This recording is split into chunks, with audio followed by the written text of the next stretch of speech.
সবাইকে primary TET class 2024-এ আন্তরিকভাবে স্বাগত জানাই। 2024-এর প্রাইমারি টেটের যে পরীক্ষা আয়োজনের বিষয় তা এখনো পর্ষদ কর্তৃক ঘোষণা করা হয়নি বা অফিসিয়ালি কোনো নোটিফিকেশান আসেনি। তো নোটিফিকেশান না এলেও বিগত কয়েক বছরের ধারাবাহিকতা অনুযায়ী 2024-এর ডিসেম্বরে প্রাইমারি টেটের পরীক্ষার প্রবলভাবে হওয়ার সম্ভাবনা রয়েছে। তাই আর দেরি না করে আমরা প্রাইমারি টেটের ক্লাস শুরু করে দিচ্ছি, কারণ হাতে আর একেবারেই সময় নেই। তো প্রাইমারি টেট ক্লাসের জন্য আমি মূলত তোমাদের পড়াবো চাইল্ড ডেভেলপমেন্ট অ্যান্ড পেডাগজি এবং তার সঙ্গে বাংলা অর্থাৎ বেঙ্গলি, অর্থাৎ দুটো পার্ট। আমরা যদি একটু সিলেবাসের দিকে নজর দিই তাহলে আমরা দেখতে পাবো যে প্রাইমারি টেট সিলেবাসে 5টি পার্ট আছে, part A, part B, part C, part D এবং পার্ট ই। তার মধ্যে পার্ট এ হলো চাইল্ড ডেভেলপমেন্ট অ্যান্ড পেডাগজি এবং পার্ট বি হলো ল্যাঙ্গুয়েজ 1 অর্থাৎ প্রথম ভাষা বাংলা। তো আমরা একটু দেখে নিই সিলেবাসটা প্রথমে। এই নোটিফিকেশানটা পর্ষদ কর্তৃক প্রকাশিত হয়েছিল 2023-এ। তো সেই অনুযায়ী এই সিলেবাসটা, কিন্তু 2024-এও যদি নোটিফিকেশান আসে তাহলে সেক্ষেত্রে সিলেবাসে সেভাবে আশা করি কোনো পরিবর্তন হবে না, কারণ এনসিটি রুলস অনুযায়ী যে সিলেবাস দেওয়া থাকে সেই সিলেবাসই দেওয়া আছে। সেন্ট্রাল টেটের ক্ষেত্রেও একই সিলেবাস। আরও একটা কথা এখানে আমি বলে রাখি, এখানে যে বাংলা এবং চাইল্ড ডেভেলপমেন্ট পেডাগজি পড়ানো হবে, এটা যে শুধুমাত্র প্রাইমারি ক্লাসের দিকেই লক্ষ্য রেখে তা নয়, মুখ্যত প্রাইমারি ক্লাস। শুধু যে প্রাইমারি টেটের পরীক্ষার জন্য তা নয়, আমি এমনভাবে পড়াবো সেটা প্রাইমারি টেটকে তো সম্পূর্ণভাবে কভার করবে, তার সঙ্গে সঙ্গে আপার প্রাইমারি টেটের জন্য, আপার প্রাইমারি টেট অর্থাৎ ক্লাস 6 থেকে ক্লাস 8, আর প্রাইমারি টেট বলতে ক্লাস 1 থেকে ক্লাস 5 পর্যন্ত। তো এখানে চাইল্ড ডেভেলপমেন্ট অ্যান্ড পেডাগজি এবং ল্যাঙ্গুয়েজ 1 এই দুটো বিষয় আপার প্রাইমারির ক্ষেত্রেও একইভাবে সঙ্গে সঙ্গে প্রস্তুতি নেওয়া সম্ভব হবে, সেভাবেই এখানে পড়ানোর ব্যবস্থা করা হচ্ছে। তো আচ্ছা, প্রথমে আমরা জেনে নিই স্ট্রাকচার এবং কন্টেন্ট সম্পর্কে। এখানে প্রত্যেকটা প্রশ্ন থাকবে মাল্টিপল চয়েস টাইপ কোশ্চেন, প্রত্যেকটা প্রশ্নের নাম্বার থাকবে 1 মার্ক, মানে একটা কোশ্চেনের জন্য 1 নাম্বার বরাদ্দ। টোটাল প্রশ্ন থাকবে 150টা এবং 5টা পার্ট থাকবে। প্রত্যেকটি পার্টে দেখতেই পাচ্ছ, প্রত্যেকটা পার্টে তোমরা অবশ্যই দেখতে পাচ্ছ যে 30-30-30-30 করে ভাগগুলো দেওয়া আছে। 5টা পার্টে টোটাল 30-30 করে মোট 150 নাম্বারের পরীক্ষা এবং 5টা পার্ট ABCDE। পার্ট এ আমি যেটা পড়াবো, part A child development and pedagogy, part 2 হচ্ছে ল্যাঙ্গুয়েজ 1। আচ্ছা, এখানে বলা হচ্ছে কি কোনো নেগেটিভ মার্কিং থাকবে না, এই জিনিসগুলো আমি হাইলাইট করে দিচ্ছি, মাথায় রাখবে।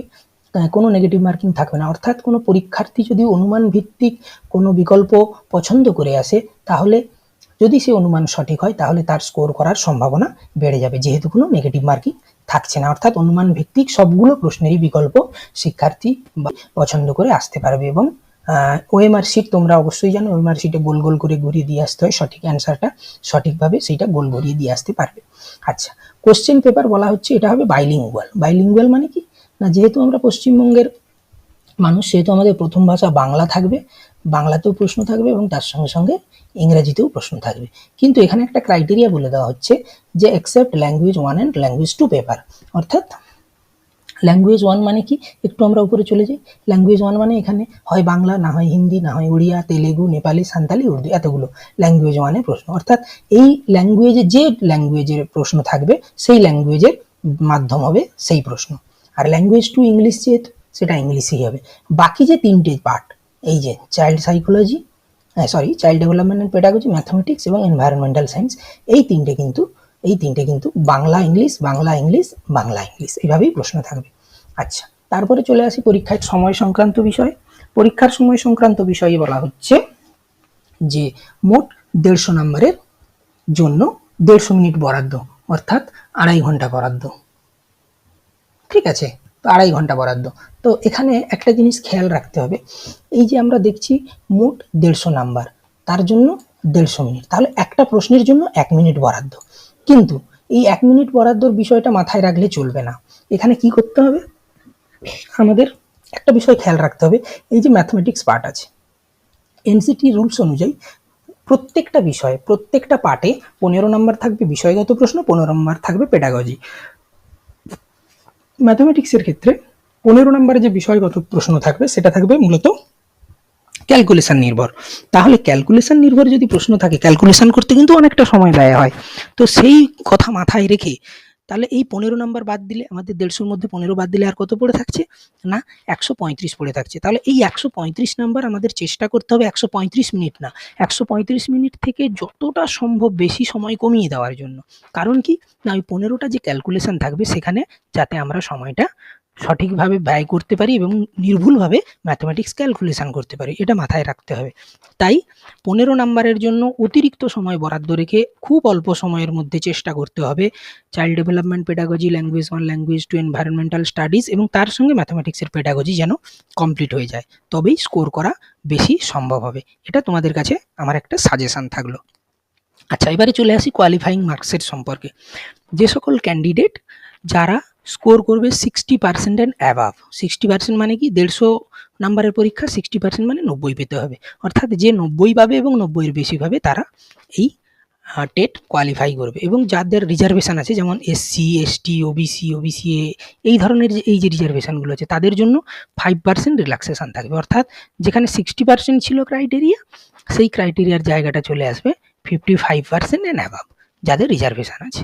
আচ্ছা, এখানে আরেকটা জিনিস বলার আছে, আমি স্টার মার্ক করে দিচ্ছি, সেটা কি না, এখানে বলা হচ্ছে যে যারা এই টেট কোয়ালিফাই করবে তারা কিন্তু ডাইরেক্ট রিক্রুটমেন্ট পাবে না, ডাইরেক্ট রিক্রুটমেন্ট তাদের জন্য নয়। কারণ কি, এটা একটা এলিজিবিলিটি ক্রাইটেরিয়া, ইন্টারভিউ ফেস করার জন্য বা অ্যাপয়েন্টমেন্ট পাওয়ার জন্য একটা এলিজিবিলিটি ক্রাইটেরিয়া। অর্থাৎ টেট কোয়ালিফাই করলাম মানে আমি একটা ক্রাইটেরিয়া ফুলফিল করলাম শিক্ষক হওয়ার জন্য। আমি টেট কোয়ালিফাই করলাম মানেই শিক্ষক হয়ে গেলাম, এই ভ্রান্ত ধারণা রাখা কিন্তু চলবে না। ঠিক আছে, এটা তাই হাইলাইট করে বোল্ড আকারে বলে দেওয়া আছে। অর্থাৎ ইন্টারভিউ দেওয়ার আগে ইন্টারভিউর জন্য অ্যাপ্লিকেবল হওয়ার জন্য এই টেট কোয়ালিফাই করা। আচ্ছা, ভ্যালিডিটি পিরিয়ডের কথায় চলে আসি। ভ্যালিডিটি পিরিয়ডে বলা হচ্ছে এটা ভ্যালিড থাকবে লাইফ টাইম। লাইফ টাইম বলতে এখানে টিল ডেথ বা আমৃত্যু তা নয়, বিভিন্ন চাকরির ক্ষেত্রে বিভিন্ন বয়সের সীমা নির্ধারিত থাকে। সেই যে বয়সের সীমা, অর্থাৎ একবার কোয়ালিফাই করলে বয়সের যে নির্দিষ্ট সীমা সেই পর্যন্ত এটা ভ্যালিড থাকবে। আচ্ছা, তারপরে কি বলা হচ্ছে, বলা হচ্ছে যে পরবর্তীকালে শিক্ষার্থীরা অবশ্যই ফিউচার টেট এক্সাম দিতে পারে বেশি স্কোর করার জন্য, কিন্তু যে প্রথমে যে টেটটা দিয়ে দেবে সেই টেটেই যদি কোয়ালিফাই করে থাকে সে সবসময়ই অ্যাপ্লিকেবল হবে ইন্টারভিউ ফেস করার জন্য। আচ্ছা, এখানে আর সেভাবে বিশেষ কিছু নেই, আমরা একটু নিচের দিকে এগিয়ে যাই। এখানে বিভিন্ন ধরনের দেওয়া আছে যে পরীক্ষা সেন্টারে যাব, কি কি নিয়ে যাওয়া যাবে, কি কি নিয়ে যাওয়া যাবে না, এই বিষয়গুলো আছে। তো এগুলো হচ্ছে, আর সেভাবে আমাদের বিশেষ কিছু জানার দরকার নেই, তার কারণ সেগুলো আমরা অ্যাডমিট কার্ডেই লেখা থাকে, সেগুলো আমরা দেখে নিতে পারবো, তোমরা প্রত্যেকেই দেখে নিতে পারবে। এবারে nature and standard of question চলে আসি। যেহেতু আমাদের এটা প্রাইমারি টেট, তাই এখানে কি হবে না 6 থেকে 11 বছর বয়সী শিক্ষার্থীদের জন্য যে ধরনের প্রশ্ন হওয়া উচিত, তাদেরকে পড়ানোর জন্য শিক্ষক মহাশয় যে ধরনের প্রিপারেশন নেওয়া উচিত সেই প্রিপারেশনের মতো করেই কিন্তু এখানে প্রশ্নের স্ট্যান্ডার্ড ফিক্সড করা হবে। আচ্ছা, এখানে আর বেশি সময় নিচ্ছি না, এবারে চলে আসি ডাইরেক্ট সিলেবাস এবং মডেল অফ কোশ্চেনে। সিলেবাস এবং মডেল অফ কোশ্চেনে চলে আসি। সিলেবাসে ওখানে প্রথমেই দেখিয়ে দিয়েছিলাম যে part A, part B, part 3, part C, part D, part E, মোট 5টা পার্ট আছে। তার মধ্যে পার্ট এটা হচ্ছে child development and pedagogy. Child development পেডাগজির জন্য টোটাল নাম্বার বরাদ্দ 30 নাম্বার, সেটাও আমরা জেনে এসেছি। এবারে এই চাইল্ড ডেভেলপমেন্ট পেডাগজিতে 3টে পার্ট আছে। পার্ট এ সেটা হচ্ছে, এগুলো হচ্ছে sub part, child development. Part B concept and inclusive education understanding children with special needs, এবং পার্ট 3 লার্নিং অ্যান্ড পেডাগজি। ঠিক আছে, তো এই 3টে পার্ট থেকে টোটাল 30 নাম্বারের প্রশ্ন থাকবে। এই 30 নাম্বারের যে প্রশ্ন থাকবে এখানে পুরোটাই ইংলিশে বলে দেওয়া আছে। আমি চেষ্টা করেছি ওটা বাংলা করে, আমি পিপিটির মাধ্যমে দেখিয়ে দেবো যে এই প্রত্যেকটা বুলেটের বাংলা কী বা কীগুলো, কোন কোন টপিক আমাদেরকে পড়তে হবে, কোন কোন বিষয়গুলো সম্পর্কে ডিটেল জানতে হবে, সেগুলো আমি বাংলা করে দিয়েছি, সেটা দেখিয়ে দেবো।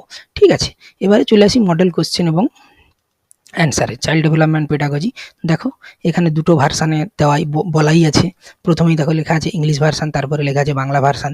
এখানে যে প্রশ্নটা আছে এখানেও সেই প্রশ্নটাই আছে, ইংলিশ এবং ভার্সান দুটোতেই থাকবে। ঠিক আছে, এটা চলে গেল চাইল্ড ডেভেলপমেন্ট পেডাগজি। এবারে চলে আসি পার্ট বি। পার্ট বি মানে ল্যাঙ্গুয়েজ 1, আমরা পড়বো মূলত বাংলা। এখানেও দেখো দুটো পার্ট আছে, ল্যাঙ্গুয়েজ কম্প্রিহেনশন একটা পার্ট আছে, আর দ্বিতীয় পার্ট আছে হচ্ছে pedagogy and language development, pedagogy of language development. তো এখান থেকে থাকবে 15 নম্বরের প্রশ্ন, এখানে 15 নম্বরের প্রশ্ন থাকবে, আবার এখান থেকেও থাকবে 15 নম্বরের প্রশ্ন। ঠিক আছে, তো 15 15 30। তো এই 15 নম্বরের প্রশ্নের জন্য থাকবে দুটো আনসিন প্যাসেজ, অর্থাৎ একটা গদ্য বা গদ্যাংশ, একটা পদ্য বা পদ্যাংশ। সেখান থেকে কি কি ধরনের প্রশ্ন থাকবে না, এই কম্প্রিহেনশনের প্রশ্ন থাকবে, গ্রামারের প্রশ্ন থাকবে এবং ল্যাঙ্গুয়েজ এবিলিটির উপর প্রশ্ন থাকবে, এবং পেডাগজি থেকে এই প্রশ্ন, এই যে বিষয়গুলো আছে এগুলো সবই পেডাগজি থেকে থাকবে। এটারও বাংলা আমি করে রেখেছি, সেটা তোমাদেরকে দেখিয়ে দেবো। এবারে সেই নমুনা, একইভাবে নমুনা প্রশ্নাবলী দেখো, গদ্যাংশ দেওয়া আছে এখানে, তার উপর ভিত্তি করে প্রশ্ন দেওয়া আছে, পেডাগজির প্রশ্ন দেওয়া আছে। এবারে চলে আসছে পার্ট সি, ল্যাঙ্গুয়েজ 2। এখানেও একইভাবে দুটো পার্ট থাকবে, একটা হচ্ছে কম্প্রিহেনশন, একটা হচ্ছে পেডাগজি। এখানেও থাকবে 15 নাম্বার, আর নিচেও থাকবে পেডাগজি থেকে 15 নাম্বার, এখানেও থাকবে এটা থেকে 15 নাম্বার। ঠিক আছে, এটাও একইভাবে, এটাও দেখো কোশ্চেন মডেল কিভাবে দেওয়া হয়েছে। এবারে চলে আসবে ম্যাথমেটিক্স পার্ট ডি। এখানেও থাকবে কন্টেন্ট, পেডাগজি। কন্টেন্টে এখানেও থাকবে 15 নাম্বার, আর এখানেও থাকবে 15 নাম্বার। ঠিক আছে, এগুলো আর আমি আর বাংলা করিনি, যদি তোমরা বলো যে করতে তাহলে আমাকে অবশ্যই জানাবে, তো আমি বাংলা করে তোমাদেরকে বলে দেবো, কোনো অসুবিধে নেই। এখানেও ম্যাথামেটিক্সের সেরকম মডেল কোশ্চেন, এখানেও দেখো ইংলিশ ভার্সান, বাংলা ভার্সান। ঠিক আছে, এইভাবে কোশ্চেন প্যাটার্ন হবে। এবং লাস্ট পার্ট চলে আসছে পার্ট ই, এনভায়রনমেন্টাল স্টাডিজ। এনভায়রনমেন্টাল স্টাডিজেও আমরা দেখতে পাবো কন্টেন্ট আছে পার্ট 1, আর পার্ট বি হচ্ছে পেডাগজিক্যাল ইস্যু। হ্যাঁ, পার্ট 1-এ এখানেও থাকবে 15 নাম্বার, আর পার্ট বিতে পেডাগজিক্যাল ইস্যুতেও থাকবে 15 নাম্বার। এটাও যদি তোমরা বলো যে এই বাংলাটা করে দিলে স্যার ভালো হয়, আমি অবশ্যই করে দেবো। তাহলে এইভাবে 15 15 15 15 করে ভাগ থাকবে, এই মোট 5টা পার্ট। এটা হচ্ছে ইংলিশে সিলেবাসটা দেওয়া আছে, এবং এখানে তার মডেল কোশ্চেন এনভায়রনমেন্টাল স্টাডিজে দেখো একইভাবে ইংলিশ ভার্সানও আছে, বেঙ্গলি ভার্সানও আছে। তো এখানে আর বেশি সময় নষ্ট না করে আমরা এবারে চলে যাই, যে সিলেবাসটা তো ইংলিশে দেওয়া আছে, ইংলিশে অনেকের বুঝতে অসুবিধে হবে, অনেকে অসুবিধে হবে না, আবার অনেকের হবে। যাদের অসুবিধে হবে তাদের জন্য আমি বাংলা করার চেষ্টা করেছি এবং সিলেবাসটা আমি দেখিয়ে দিচ্ছি। আচ্ছা, এবারে পাওয়ার পয়েন্ট প্রেজেন্টেশনে আমরা চলে এলাম। প্রাইমারি টেট ক্লাস 2024-এর চাইল্ড ডেভেলপমেন্ট এবং পেডাগজির সিলেবাসটা আমরা একটু জেনে নিই, কেমন? Primary TET syllabus West Bengal আমরা বলেই দিয়েছি, এটা part A, child development and pedagogy, এটা পার্ট এর প্রশ্ন। এখানে এমসিকিউ 30টা থাকবে, প্রত্যেকটা কোশ্চেনের জন্য নাম্বার বরাদ্দ থাকবে 1 নম্বর, টোটাল 30 নম্বর। ঠিক আছে, কোনো নেগেটিভ মার্কিং থাকবে না, এটা আমি আবারও এখানে জানিয়ে দিলাম। এবারে আমরা চাইল্ড ডেভেলপমেন্ট পেডাগজির 3টে সাব পার্ট দেখেছিলাম, এ বি সি। এতে ছিল চাইল্ড ডেভেলপমেন্ট, অর্থাৎ শিশুর বিকাশ সম্পর্কিত কিছু বিষয়, সেই বিষয় সম্পর্কিত, বিকাশ সম্পর্কিত যে বিষয়গুলো, সেগুলো কি কি আমরা একটু জেনে নিই। প্রথমে বলা হচ্ছে বিকাশের ধারণা ও নীতিসমূহ, বৃদ্ধি এবং পরিণমন, বৃদ্ধি ও বিকাশের পার্থক্য, শিখনের সঙ্গে বিকাশের সম্পর্ক। এই বুলেটটা আমাদের প্রথম বুলেট। দ্বিতীয় বুলেটে ছিল বিকাশের প্রভাবক হিসাবে বংশগতি ও পরিবেশ, অর্থাৎ একজন শিক্ষার্থীর বিকাশের ক্ষেত্রে বংশগতি এবং পরিবেশ কিভাবে প্রভাব বিস্তার করে, সেই বিষয়টা আমাদের জানতে হবে। তৃতীয় হচ্ছে সামাজিকীকরণ পদ্ধতি, সমাজ বিশ্ব এবং শিশু, শিক্ষক, অভিভাবক, বন্ধুগোষ্ঠী, অর্থাৎ সামাজিকীকরণ, শিশু যখন জন্মগ্রহণ করে ধীরে ধীরে যখন বড় হয় সে সামাজিক জীব হয়ে ওঠে। তো সেই সামাজিক জীব হয়ে ওঠার যে প্রক্রিয়া, সেটাকেই বলা হয় সামাজিকীকরণ। সেই সামাজিকীকরণে শিক্ষক, অভিভাবক এবং বন্ধুগোষ্ঠীর কি ভূমিকা আছে সেটা আমাদের জানতে হবে। নেক্সট বুলেটে আছে আর্নেস্ট জোন্স এবং রুশোর মতে জীবনকালের গুরুত্বপূর্ণ কিছু পর্যায়, অর্থাৎ শিশু যখন ধীরে ধীরে বাড়ছে, বাল্য, শৈশব, কৈশোর, তারপরে বয়ঃসন্ধি, তারপরে প্রাপ্তবয়স্ক, এইভাবে একজন ব্যক্তির জীবনের বিকাশের বিভিন্ন স্তর থাকে। সেখানে সেই সম্পর্কে আর্নেস্ট জোন্স কি বলেছেন এবং রুশো কি বলেছে, এটা সিলেবাস অনুযায়ী, মানে রুশো এবং আর্নেস্ট জোন্সটাই আমাদের পড়তে হবে শুধুমাত্র। ঠিক আছে, এর বাইরে পড়ার কোনো প্রয়োজন নেই, অনেকে অনেক কিছু বলে গেছেন, কিন্তু সিলেবাসে আমাদের জন্য এটাকে ফিক্সড করে দেওয়া হয়েছে। এবং প্রত্যেক পর্যায়ে, অর্থাৎ শৈশবে বলো, বাল্যে বলো, কৈশোরে বলো, প্রত্যেক পর্যায়ে শারীরিক, মানসিক এবং সামাজিক বিকাশগুলো কিভাবে ঘটে সেগুলো আমাদের জেনে নিতে হবে। তারপরের বুলেটে চলে আসছে শিক্ষার্থীর বা শিশুর শারীরিক, সামাজিক, প্রাক্ষাবিক, ভাষাগত ও প্রজ্ঞামূলক বিকাশ, এতগুলো বিকাশ চলে আসছে। এবং এই বিকাশগুলো সম্পর্কে পিয়াজেট কি বলেছেন, কোহলবার্গ কি বলেছেন এবং ভাইগটস্কি কি বলেছেন, এদের তত্ত্বগুলো আমাদেরকে জেনে নিতে হবে। তারপরে জেনে নিতে হবে ব্যক্তিত্ব সম্পর্কে, পার্সোনালিটি যাকে বলা হচ্ছে। তো ব্যক্তিত্বের ধারণা, প্রকৃতি এবং ব্যক্তিত্বের বিভিন্ন তত্ত্ব আছে। বিভিন্ন তত্ত্বের মধ্যে আমাদের মাত্র দুটো তত্ত্ব পড়তে হবে সিলেবাস অনুযায়ী, সেটা হলো ফ্রয়েডের তত্ত্ব এবং এরিকসনের তত্ত্ব। তারপরে চলে আসছে বুদ্ধি অর্থাৎ ইন্টেলিজেন্স, তারও ধারণা, প্রকৃতি আছে এবং বিভিন্ন তত্ত্ব আছে। সেই তত্ত্বের মধ্যে আমাদের পাঠ্য হচ্ছে সিলেবাস অনুযায়ী স্পিয়ারম্যান, থর্নডাইক, গিলফোর্ড, গার্ডেনার এবং স্টার্নবার্গ, এবং তাদের তত্ত্বের যে শিক্ষাক্ষেত্রে প্রয়োগ কিভাবে সেটা আমাদেরকে জেনে নিতে হবে। তারপরে চলে আসছে শিক্ষার্থীদের ব্যক্তিগত পার্থক্য অর্থাৎ ইন্ডিভিজুয়াল ডিফারেন্স, কারণ প্রত্যেক শিক্ষার্থী, প্রত্যেক ব্যক্তি প্রত্যেকের থেকে বিভিন্ন বৈশিষ্ট্যের নিরিখে আলাদা, কারোর সঙ্গে কারো মিল থাকে না। তো সেই পার্থক্য জানতে হবে এবং সেই পার্থক্যের জন্য কী ধরনের শিক্ষণ প্রক্রিয়া প্রয়োজন, তার প্রয়োগ কিভাবে করা হবে, সেই বিষয়গুলো জেনে নিতে হবে। শিক্ষক হিসেবে আমাদের সেটা জেনে নিতে হবে, কারণ আমরা শিক্ষক হতে যাচ্ছি। তাহলে শিক্ষক হিসেবে আমরা সেটা যদি জানতে পারি, সঠিকভাবে শিক্ষাদান করতে পারবো, শিক্ষণ প্রক্রিয়াটা সফলভাবে পরিচালনা করতে পারবো। এটা হলো পার্ট এ। সিডিপির অর্থাৎ চাইল্ড ডেভেলপমেন্ট অ্যান্ড পেডাগজির যে পার্ট বি, সেটা ছিল অন্তর্ভুক্তিমূলক শিক্ষা ও বিশেষ চাহিদা সম্পন্ন শিশুর ধারণা। সেখানে কি কি জানতে হবে আমাদের? পিছিয়ে পড়া শিশু, বঞ্চিত বিভিন্ন পরিবেশের গোষ্ঠী থেকে আগত শিক্ষার্থীকে কিভাবে চিহ্নিত করা হবে, তাদের চিহ্নিতকরণের পরে কিভাবে পৃথক করে বা তাদেরকে কিভাবে একসঙ্গে অন্তর্ভুক্ত করে কিভাবে শিক্ষণ পদ্ধতি প্রয়োগ করা যাবে, সেটা আমাদের জানতে হবে। তারপরে জানতে হবে বিভিন্ন ধরনের শিক্ষণ সমস্যা শিক্ষার্থীদের মধ্যে থাকে, সেগুলো চিহ্নিতকরণ, কেন চিহ্নিত করা হবে, তার প্রয়োজনীয়তা কোথায়, এবং যে সকল সমস্যাগুলো থাকে শারীরিক, সংবেদনমূলক, বিকাশমূলক, আচরণমূলক, প্রাক্কবিক, সেগুলো আমাদের জানতে হবে। আচ্ছা, এছাড়া বিভিন্ন প্রকার শিক্ষণ সমস্যা যেমন dyscalculia, dysgraphia, dyslexia, non verbal learning disabilities, এই টার্মগুলো তোমরা আশা করি প্রত্যেকে শুনে এসছো যারা ডিএলএড বা বিএড কোর্স করছো। তো সেগুলো আমাদেরকেও এগুলো একটু জেনে নিতে হবে। তারপরে জেনে নিতে হবে প্রতিভাবান শিশু অর্থাৎ গিফটেড চাইল্ড, ক্রিয়েটিভ চাইল্ড মানে সৃজনশীল শিশু, ভিন্নভাবে সক্ষম শিক্ষার্থী, ডিফারেন্টলি এবলড। এখানে ডিফারেন্টলি এবলড এখন টার্মটা ব্যবহার করা হয়, আগে বলা হতো ডিসেবলড। ডিসেবলড বললে হয়তো তাদের ব্যক্তিত্বের বা তাদের মানব সম্পদ হিসাবে তাদের মর্যাদার ক্ষুণ্ণ করা হতো। তো সেই জন্য দিনের পরিবর্তনের সঙ্গে সঙ্গে, শিক্ষা ব্যবস্থার পরিবর্তনের সঙ্গে সঙ্গে, মানুষের ধারণার পরিবর্তনের সঙ্গে সঙ্গে তাদের ডিফারেন্টলি এবলড বলা হয়। কারণ অনেকেই আছে যারা কোনো না কোনো দিক থেকে ডিসেবলড হয়েও তাদের মধ্যে এমন কিছু প্রতিভা থাকে যেটা খুব মানে প্রশংসনীয় এবং সারা বিশ্ব ব্রহ্মাণ্ডে যেটা ছড়িয়ে পড়ে তার খ্যাতি। যেমন আমি যদি স্টিফেন হকিংসের কথা বলা হয়, হ্যাঁ, তো সেই জন্য ডিফারেন্টলি এবলড, ভিন্নভাবে সক্ষম শিক্ষার্থী। আরেকটা কি স্পেশাল লার্নিং ডিসেবিলিটিস, এসএলডি, তাদের চিহ্নিতকরণ, তাদের শিক্ষণ প্রক্রিয়া কেমন হবে, সেগুলো আমাদের জেনে নিতে হবে।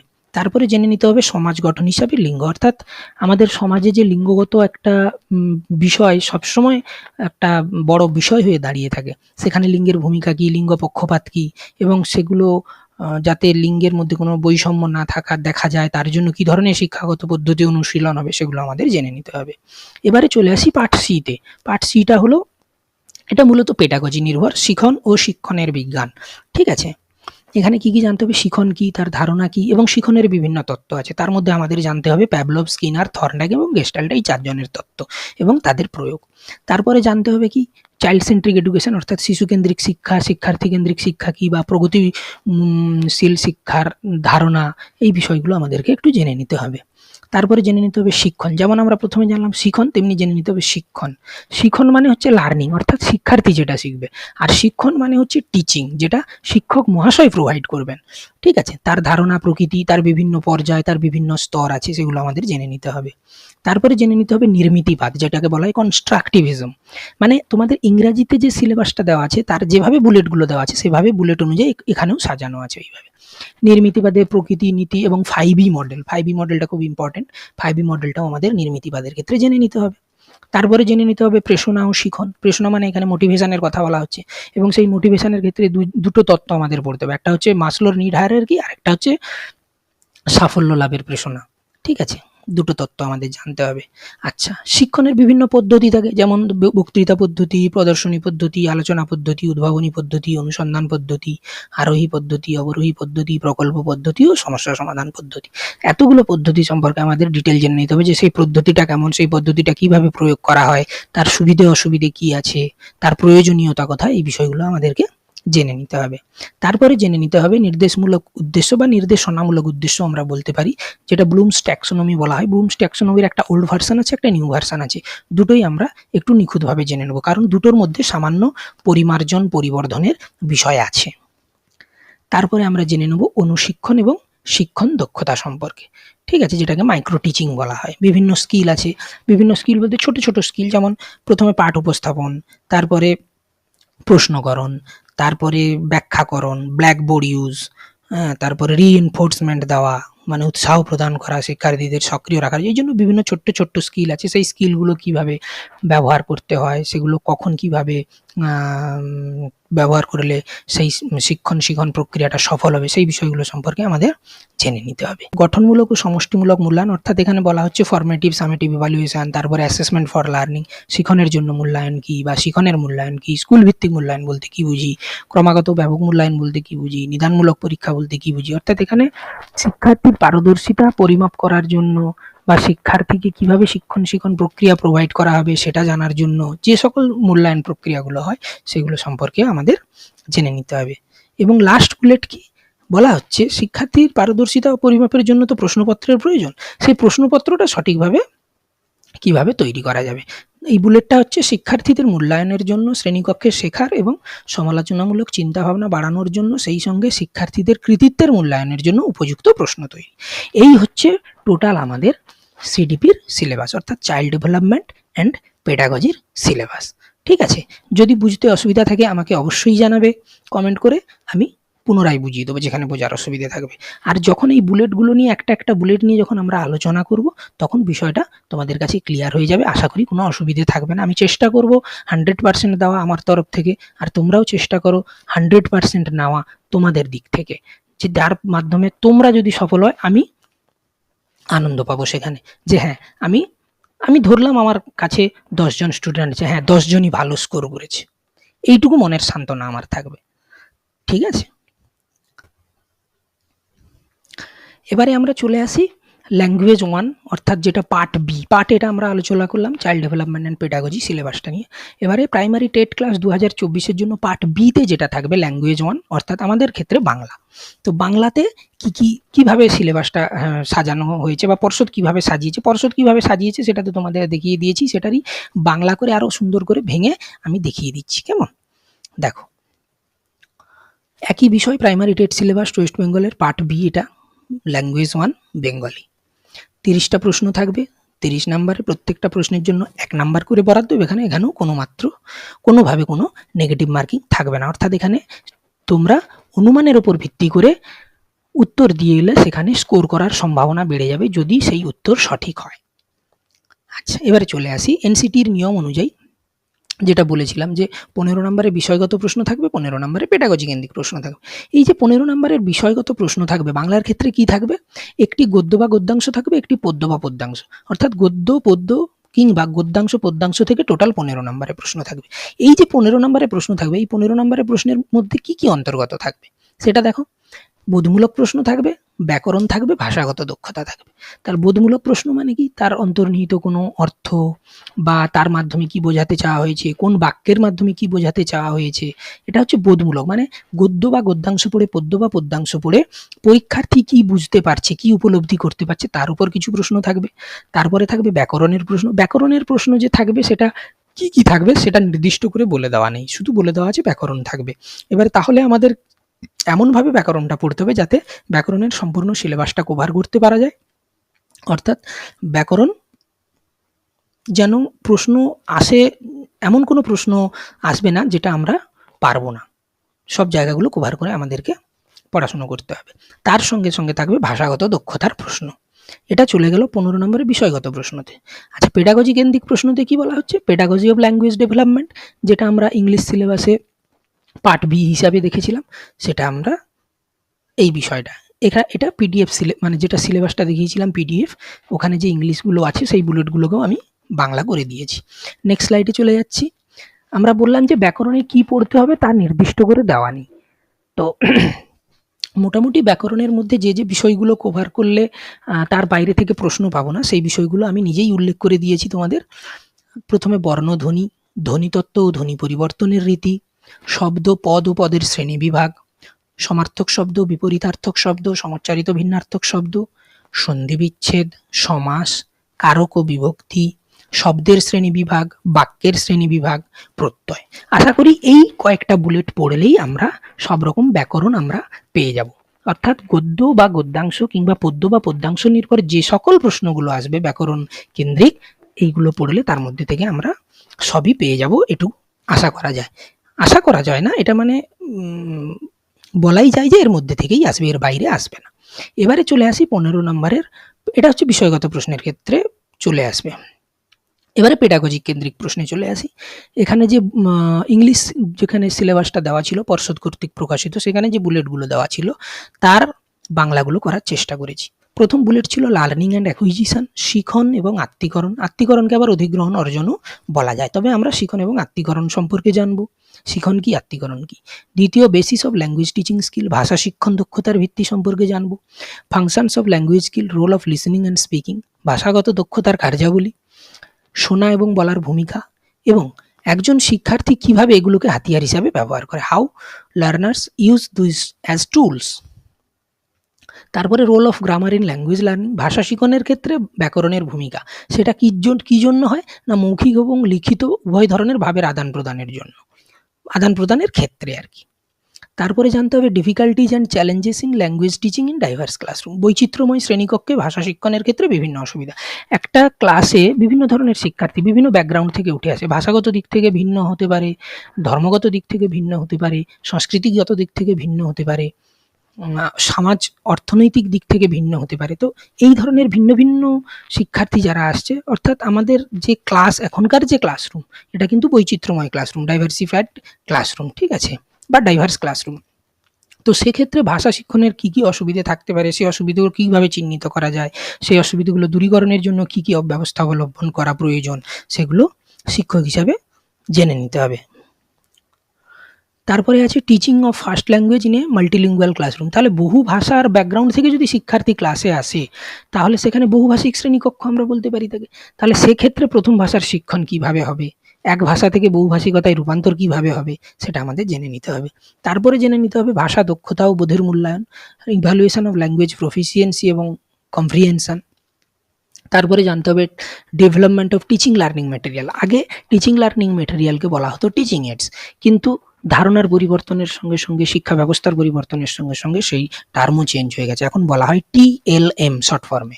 তার ফুল ফর্ম হচ্ছে টিচিং লার্নিং ম্যাটেরিয়াল। সেখানে কি কি থাকছে, টেক্সট বুক থাকছে, বিভিন্ন টিচিং ম্যাটেরিয়ালস থাকবে।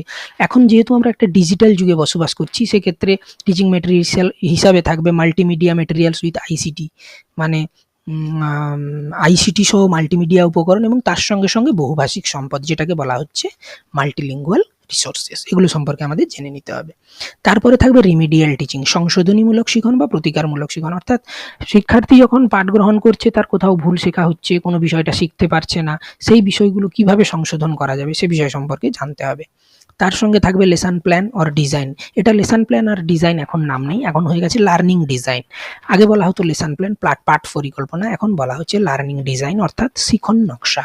এটাও ধারণার পরিবর্তনের সঙ্গে সঙ্গে, শিক্ষা ব্যবস্থার পরিবর্তনের সঙ্গে সঙ্গে, বিভিন্ন বুদ্ধিজীবী বিজ্ঞ মানুষের মতামতের সঙ্গে, মানে ওনাদের মত অনুযায়ী এটা লার্নিং ডিজাইন হয়ে গেছে, সেটা আমাদের জানতে হবে। এবং তার সঙ্গে জানতে হবে মাইক্রো টিচিং, মানে চাইল্ড ডেভেলপমেন্ট অ্যান্ড পেডাগজিতে যে মাইক্রো টিচিং এর কথা বলেছিলাম, এখানেও তাই। হ্যাঁ, মাইক্রো টিচিং এর বিষয়ে জানতে হবে প্রাইমারি স্তরে। এবং শেষ বুলেট হচ্ছে অ্যাসেসমেন্ট এবং ইভ্যালুয়েশন। এটা সম্পর্কেও ডিটেল জানতে হবে, যেটা চাইল্ড ডেভেলপমেন্ট পেডাগজিতেও বলা হয়েছিল, ওই একই বিষয় জানতে হবে আমাদের। তো কিছু কিছু বিষয় আছে যেগুলো এখান থেকে ওখানে এটা পড়লে ওটাও হয়ে যাবে, আবার ওটা পড়লে এটা হয়ে যাবে, অর্থাৎ CDP পড়লে বাংলাতেও হয়ে যাবে, বাংলাতে পড়লেও CDPতে হয়ে যাবে। এই হচ্ছে মোট বাংলার সিলেবাস। এবারে তোমাদেরকে দু একটা কথা বলে রাখি, সেটা হচ্ছে যে এই যে প্রাইমারি টেটের জন্য মেনলি ক্লাসটা যে তোমাদের প্রোভাইড করা হচ্ছে, এটা যে শুধুমাত্র প্রাইমারি টেটের উপর লক্ষ্য করে তা নয়। যেমন আমি বলি ধরো এই বাংলা ক্লাসের ক্ষেত্রে এই স্লাইডটার দিকে আমরা যদি তাকাই, তাহলে দেখতে পাবো কি না, যারা আপার প্রাইমারি টেটের জন্য প্রিপারেশান নেবে তাদের ক্ষেত্রেও কিন্তু এই ক্লাস অত্যন্ত গুরুত্বপূর্ণ। কারণ কি, সেখানেও সিলেবাস অনুযায়ী 15 নম্বরের বিষয়গত প্রশ্ন থাকবে, গদ্য গদ্যাংশ পদ্য পদ্যাংশ থাকবে, বোধমূলক প্রশ্ন থাকবে, ব্যাকরণ থাকবে, ভাষাগত দক্ষতা থাকবে। আবার একইভাবে 15 নম্বরের পেডাগজি কেন্দ্রিক প্রশ্ন থাকবে এবং আহামরি আলাদা বিশেষ কিছু থাকবে না। তাই আমার বক্তব্য, যারা আপার প্রাইমারি দেবে, শুধু প্রাইমারি নয়, যারা প্রাইমারি দিচ্ছ তাদের জন্য তো অবশ্যই গুরুত্বপূর্ণ, এবং যারা আপার প্রাইমারি দেবে অর্থাৎ ক্লাস 6 থেকে 8 এর জন্য যারা দেবে তাদের জন্য এই বাংলা ক্লাস অত্যন্ত গুরুত্বপূর্ণ, এবং তার সঙ্গে সঙ্গে চাইল্ড ডেভেলপমেন্ট এবং পেডাগজির ক্লাসও অত্যন্ত গুরুত্বপূর্ণ। অর্থাৎ আমরা এই ক্লাসের দুটি লক্ষ্য নিয়ে আমরা এগোচ্ছি। প্রথম লক্ষ্য হচ্ছে প্রাইমারি টেটের সিলেবাস সম্পূর্ণভাবে কভার করা বা প্রাইমারি টেটের পরীক্ষার্থীকে প্রস্তুত করে দেওয়া, এবং আপার প্রাইমারি টেটের পরীক্ষার্থীকেও প্রস্তুত করা। এই জায়গাটা একটা কমন জায়গা, অর্থাৎ চাইল্ড ডেভেলপমেন্ট, পেডাগজি এবং বাংলা, এ দুটো আপার প্রাইমারির জন্য অ্যাপ্লিকেবল হবে যেভাবে পড়ানো হবে। আচ্ছা, এই পড়ানোর ক্ষেত্রে আরেকটা বিষয় বলে রাখি, যখন বাংলার পেডাগজিটা আলোচনা হবে, বাংলা এবং ইংলিশের পেডাগজি দেখবে প্রায় সেম। আমি একটু আরেকবার পিডিএফটা ওপেন করে দেখাচ্ছি, তাহলে জিনিসটা বুঝতে অসুবিধে হবে না আর তোমাদের। দেখো, এই হচ্ছে বাংলা। বাংলাতে দেখো, learning acquisition, basis of language, teaching skill, function of language skill, role of grammar in language, এইভাবে যে বুলেটগুলো এসছে দেখো, lesson plan, micro teaching, assessment and evaluation, এটা বাংলার ক্ষেত্রে পেডাগজি চলে গেল। আচ্ছা, ইংলিশের ক্ষেত্রে পেডাগজিতেও দেখো, learning acquisition, principles of language teaching, role of listening speaking, হ্যাঁ, তারপরে দেখো একইভাবে মাইক্রো টিচিং, অ্যাসেসমেন্ট, ইভ্যালুয়েশন। এখানে এই যে রিমিডিয়াল টিচিং, এটা যেমন এক্সট্রা যোগ হয়েছে, তার আগে যে লেসন প্ল্যান, সব এগুলো একই আছে। অর্থাৎ বাংলার যখন পেডাগজিটা পড়বো, সেটা যদি আমরা একটু ভালোভাবে পড়ি এবং তার সঙ্গে সঙ্গে ইংলিশ টার্মগুলো যদি একটু ভালো করে জেনে নিই, তাহলে ইংলিশ পেডাগজিও সেই সঙ্গে হয়ে যাবে। তাই একেবারে মনে করে দেখো, শুরুতেই বলেছিলাম যে শুধুমাত্র 60 নাম্বার নয়, 60 নাম্বারের সঙ্গে সঙ্গে আরও 15 নাম্বার আমরা কভার করে নিতে পারবো যদি সঠিকভাবে বাংলা পেডাগজিটা আমরা করে নিতে পারি। শুধু তাই নয়, শুধু যে পেডাগজিটা বাংলার ক্ষেত্রেও কাজে দেবে তা নয়, সেটা গণিতের ক্ষেত্রেও কাজে দিতে পারবে, কাজে লাগাতে পারবে, এবং ইভিএস এর ক্ষেত্রেও কাজে লাগাতে পারবে। অর্থাৎ আমরা অনেকটা এরিয়া কভার করে নিতে পারবো দুটো পার্ট এ এবং পার্ট বি, এই দুটো পার্ট যদি আমরা সঠিকভাবে জেনে নিতে পারি। কেমন? তো এই হচ্ছে তোমাদের মোট টোটাল সিলেবাস। আজকে সিলেবাস সম্পর্কে আইডিয়া দিয়ে দিলাম। হ্যাঁ, পরে আমরা টপিকে চলে আসব, টপিক নিয়ে আলোচনা করব এবং টপিকে ঢুকে যাব এবং ডিটেলে ব্যাখ্যা করব, চেষ্টা করব আমি আমার ম্যাক্সিমাম দেওয়ার, যত সহজভাবে বুঝিয়ে দেওয়া যায় ততটাই সহজভাবে বুঝিয়ে দেওয়ার আমি চেষ্টা করব, এবং তার সঙ্গে সঙ্গে চেষ্টা করব তোমরাও মন দিয়ে পড়াশুনো করো, তোমরাও রেজাল্ট ভালো করো, কারণ তোমাদের সাফল্যেই আমি আনন্দ পাবো। ঠিক আছে, তো আজ তাহলে এই পর্যন্ত থাক, পরের দিন আমরা বিষয়ে চলে যাব। ধন্যবাদ সবাইকে ধৈর্য সহকারে শোনার জন্য। যদি ক্লাস ভালো লেগে থাকে অবশ্যই চ্যানেলটিকে সাবস্ক্রাইব করে পাশের বেল বাটনটাতে ক্লিক করে দেবে, যাতে পরবর্তী ভিডিওর আপলোডের নোটিফিকেশান তোমরা সহজেই পেয়ে যাও এবং যেটা তোমাদের অত্যন্ত উপকারে আসবে।